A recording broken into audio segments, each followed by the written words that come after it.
экскурсия наша задумывалась уже, как вы знаете, давно-давно, но и с пандемией, значит, немножко она сдвинулась вот, до сегодняшнего времени.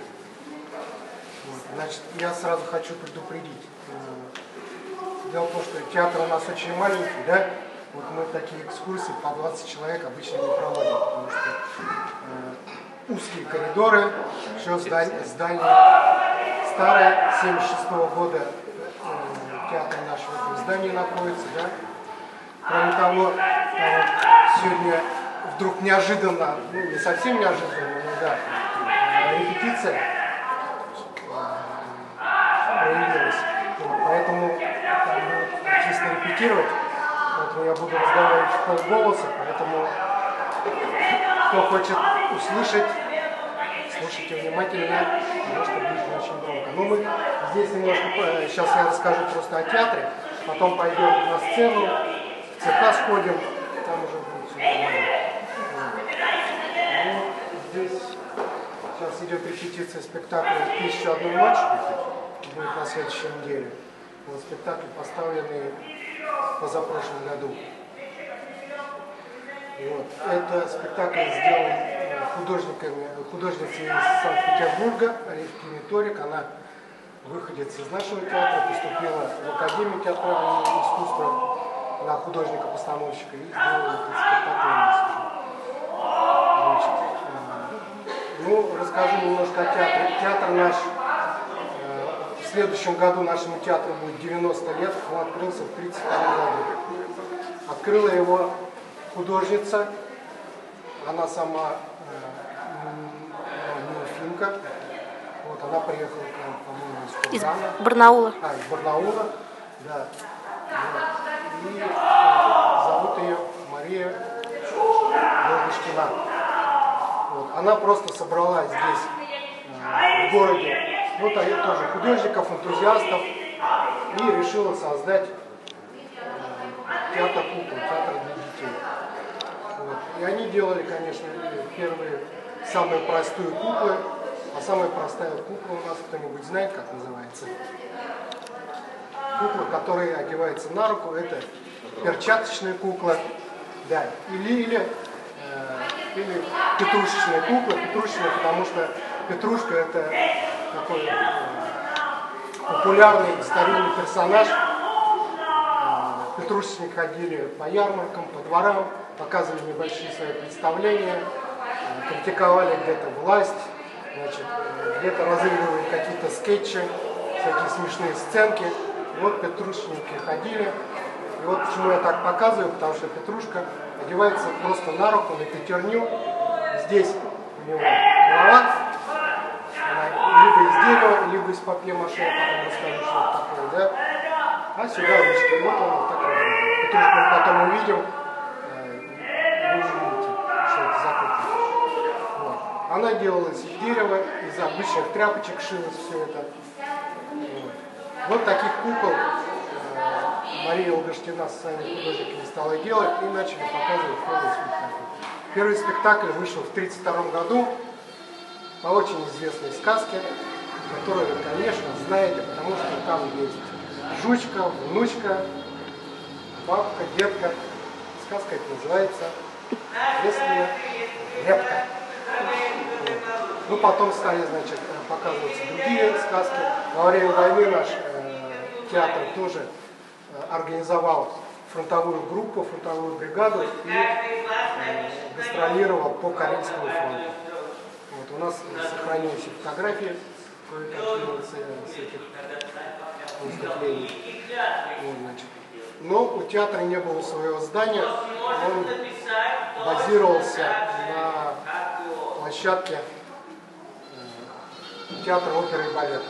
Там было небольшое подвальное помещение, но поскольку театр был небольшой, вот, то, естественно, у них была просто комнатка для того, чтобы хранить декорации и репетировать. А спектакль они показывали уже просто, выезжали по школам, по больницам, там, детским садам, госпиталям и так далее. Вот. Свое собственное здание, вот это появилось у театра только в 1976 году. И вот с 1976 года Наш театр базируется здесь. Вот.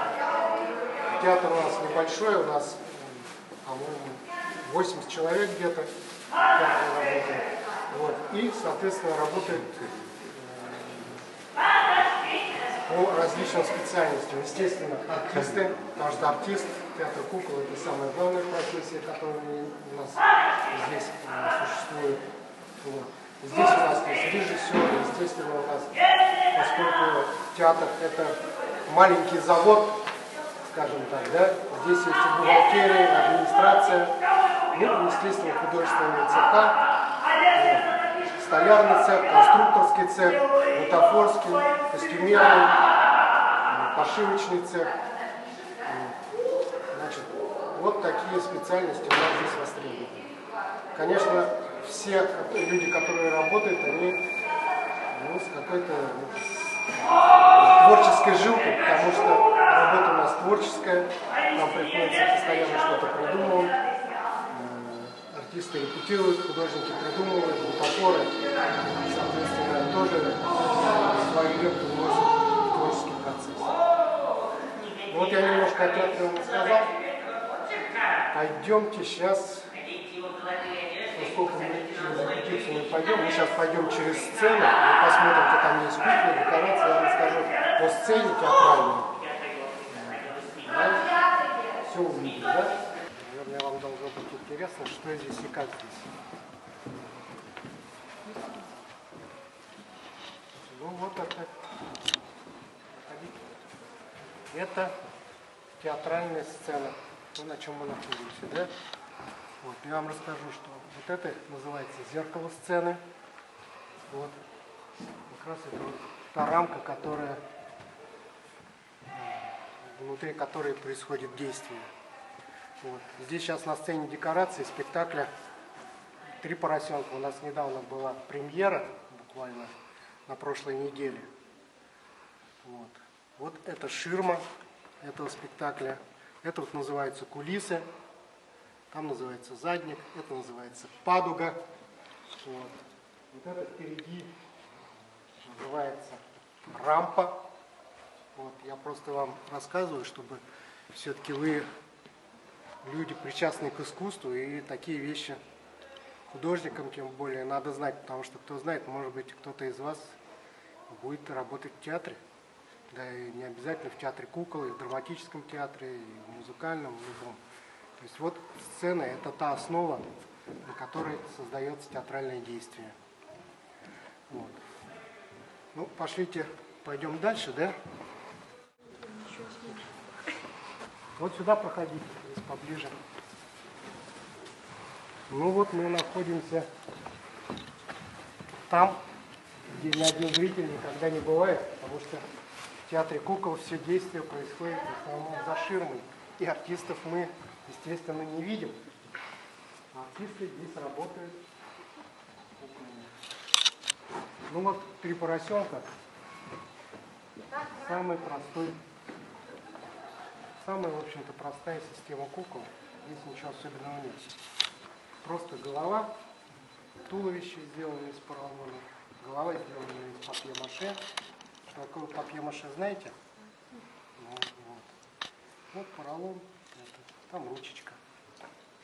И вот артисты вот так вот просто оживляют. Естественно, в чем сложность, что актер должен оживить куклу, он через себя передает характер куклы. А можно взять? Можно взять. Да, не домой.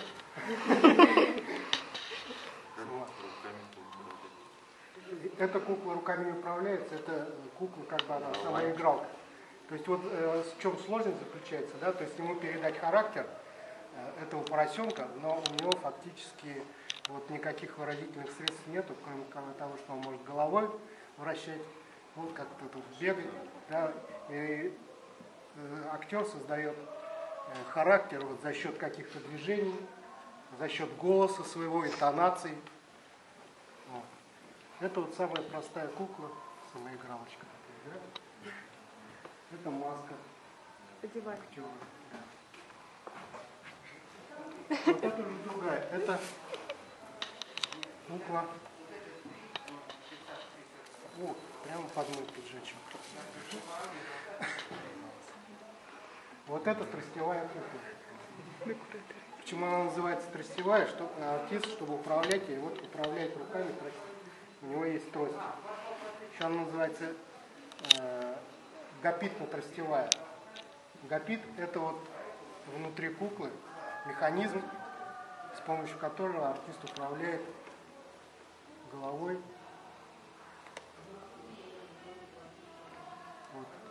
Вот в течение спектакля, там сколько, 30-40 минут, если артист находится на сцене, вот в течение 40 минут ему приходится вот так вот держать куклу. А рука не устанет? В этом и заключается профессия актера театра кукол, что он, да, ему приходится держать куклу в течение всего спектакля. Конечно, как только пауза возникает, они тут же опускают, расслабляются и снова в путь. Вот. Там внутри, вот я говорю, кроме того, что он держит наверху, он же должен еще управлять. Вот он работает тростями. Там есть механика. Что, пришли посмотреть? Был мостик. Вращает головой.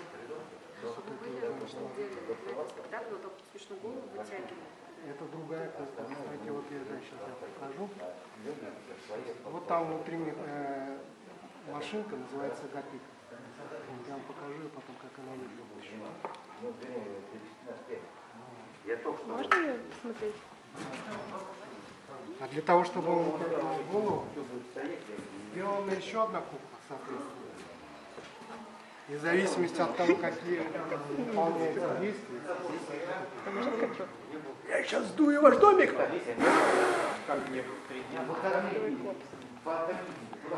Вот он дует. Здесь простой механизм. Для того, чтобы он бегал на сцене как настоящий был, соответственно, сделана еще одна кукла. Прикольно. То есть вот так может выглядеть. Положи на пояс вот так. То есть, видите, здесь уже три дубля одной куклы, плюс еще вот отдельный хвост, если он из-за сугроба вот так появляется, и откуда-то, здесь еще дополнительный хвост. И плюс еще артист выходит в маске, то есть одного персонажа. Здесь спектакль называется «Три поросенка», да?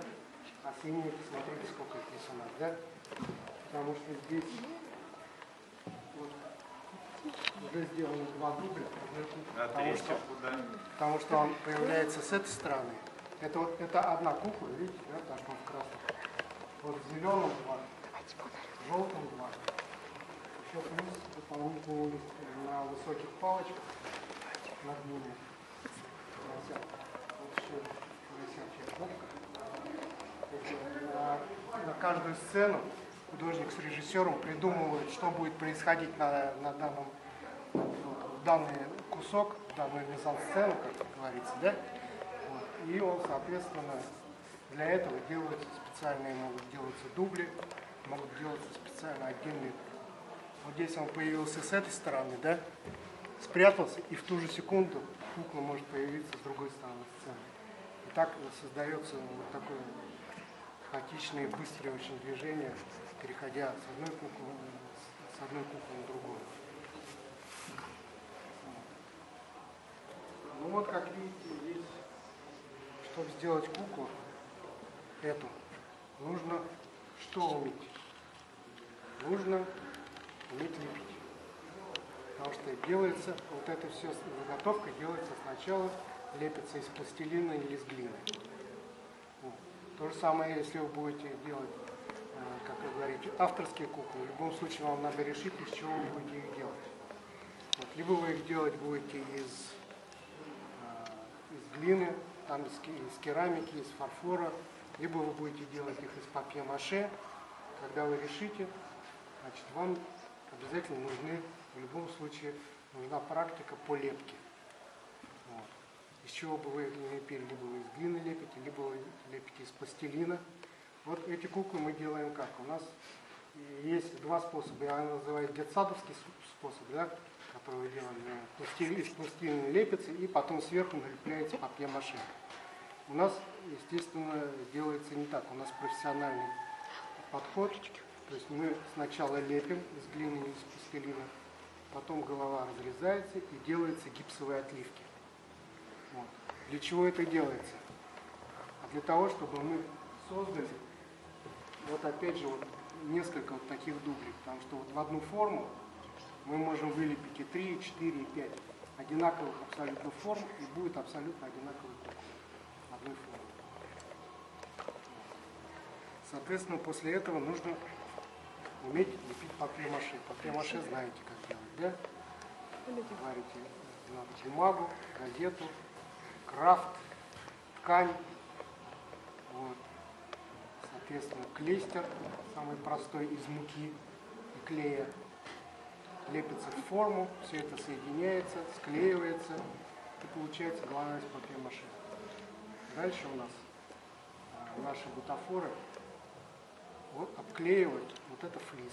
То есть надо решить, из какого материала у вас будет кукла, что это будет за персонаж, в какой стилистике он будет сделан. Естественно, это все заранее уже прорисовывается с помощью эскизов. А сколько по времени выходит на создание хотя бы одной куклы? Дело в том, что я говорю, что театр кукол – это маленький завод. То есть нам не делает один человек куклу. Вот.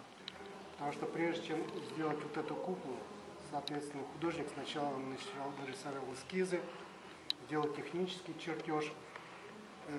Было решено, из чего будет делаться кукла. Вот. Но это как бы подготовительный этап, этап обдумывания, скажем, да. А дальше начинается лепка. Ну, это уже зависит, во-первых, от желания, от способностей, может быть, да, в чем-то, потому что кому-то, вот чтобы такого поросенка слепить, ну, надо сколько, час, там, 2 часа, например, да, ну, форма простая, да.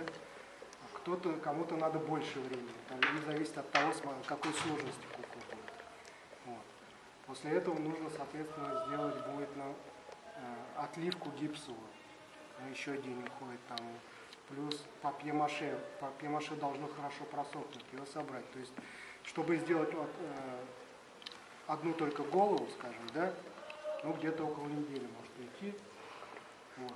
Потому что, ну, я говорю, требуется просушка, отливка из гипса, чтобы гипс высох, потом папье-маше, чтобы сделать, потом, чтобы папье-маше высохло, соединить.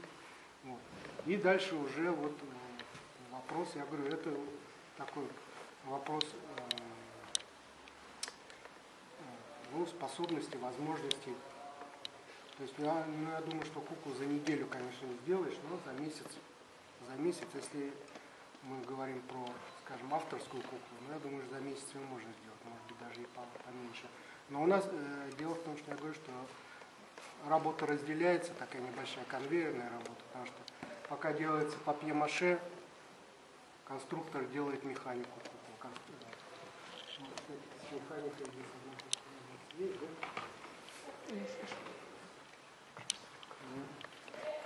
Вот. Там конструкция записана. Видите, ушками, когда боится, он начинает ушками прижимать. Вот. То есть какое-то время, несколько дней, чтобы механику надо сделать. Дальше обтяжка идет, формовка из поролона, внутри вот этот поролон. Естественно, вот, чтобы связать, это уже другой человек параллельно уже. У нас мы специально, когда делали спектакль, у нас одна художница села, и вот все, что здесь связано, вот она сидела и вязала. Все вот эти свитерочки вязала, шапку вязала, еще что-то. Ну, то есть здесь, конечно, в зависимости от того, что вы хотите сделать, какую хотите сделать куклу, нужно проявить все ваши таланты. И вязать, и шить, вот, соответственно. Если каркасная кукла, значит, надо и какую-то механику делать, и каркас делать, и все остальное. Ну, что?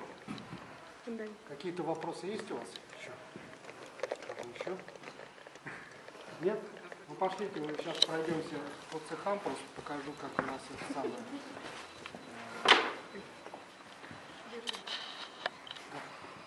Кто-то может еще хочет что-то? Пока мы говорили, я за него говорила. Заложено. Такая небольшая комнатушка, скажем, это цех для бутафоров и художников. Вот сейчас вот за вами, видите, здесь небольшая декорация делается, ширма, ну такая ширма как бы. Вот. Да, она складная, потому что места в театре довольно мало, поэтому мы же, конечно, все пытаемся делать очень компактно, чтобы все складывалось, все можно было где-то хранить. Вот я вам сейчас покажу, да, вот о чем я говорил. Вот она, гипсовая отливка того самого поросенка, которого мы видели на сцене. То есть вот была сделана из глины форма, разрезана пополам. И вот так сверху этой половинки вот так залита гипсом. Вот потом выворачивается она, вытаскивается все вот это, вся масса. И вот сюда выкладывается папье-маше. Папье-маше кладется кусочками. Ну, кто делал, наверное, знаете, да, то есть берется так кусочки бумаги, вот так рвутся мелко-мелко. И наклеив складывается вот так друг к другу, пока не будет здесь 8, где-то 8-9 слоев. Вот, потом все это высушивается, две эти половинки вытаскиваются, обрезаются и склеиваются, и опять делается несколько слоев папье-маше, чтобы их закрепить. Вот мы так профессионально делаем. Вот здесь вот получается, видите, форма из папье-маше, она довольно легкая, прочная. И можно создать любую форму. То есть если кто-то захочет сделать из папье-маше, ну, консультируйтесь, подскажу. Если кто-то будет делать из пластики или еще из чего-то, да, ну там нужно просто как бы элементарное знание скульптуры, пластики, лепка. Ну и технологию, как уже эту пластику сушить там или обжигать, в зависимости от того, что будете делать. Ну вот сейчас еще раз костюм покажу, да, допустим, какой разговор был, вот сейчас, если мы заглянем ей под юбочку.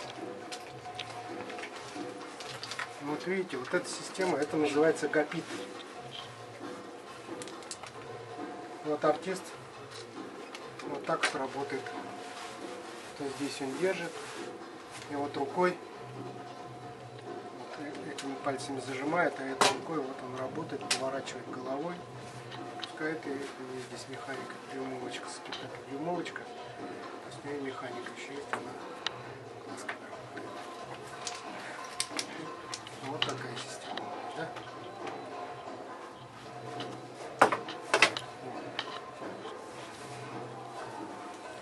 Вот это вы знаете тоже, как называется, да? Это называется марионетка. Это самая простая марионетка, какую только можно придумать, с самым минимальным количеством нитей. Какие только есть, потому что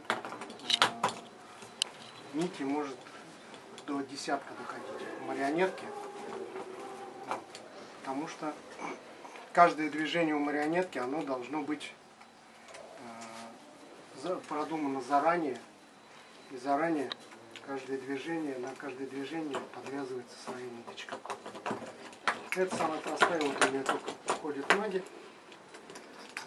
Вот она поднимает.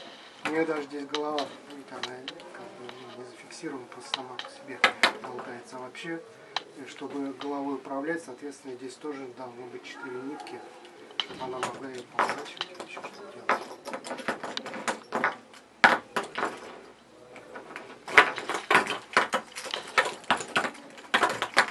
Ну вот, в принципе, можно сказать, что вот у вас тема авторская кукла, да? Да. Авторская кукла, любая кукла, это фактически авторская. Тот, кто придумал. Ну, я не говорю о том, что То, что потом делается на заводе, это уже массовое. Но придумывает ее все равно, в любом случае, один человек, один автор. Вот это та самая, так сказать, специфика. Чтобы придумать, какая будет кукла, из чего она будет сделана. Вот, если кто-то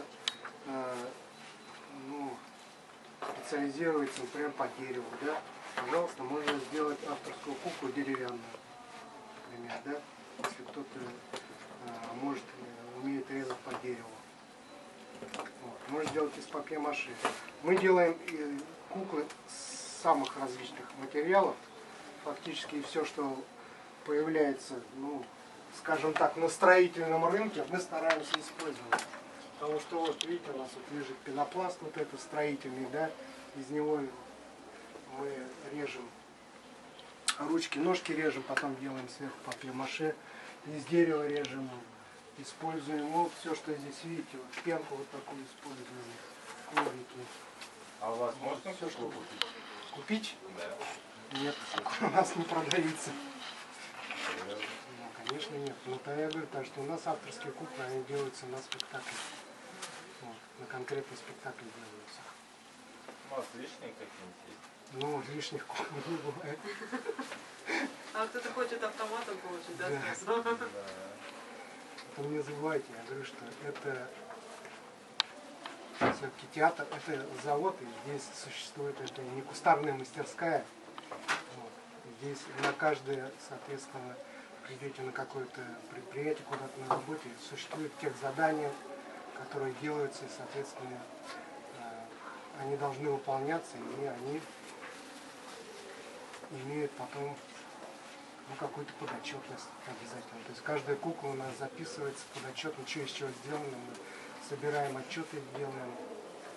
Вот, и они записаны, вносятся в реестр, и у нас вот хранятся они на складе, где какая кукла.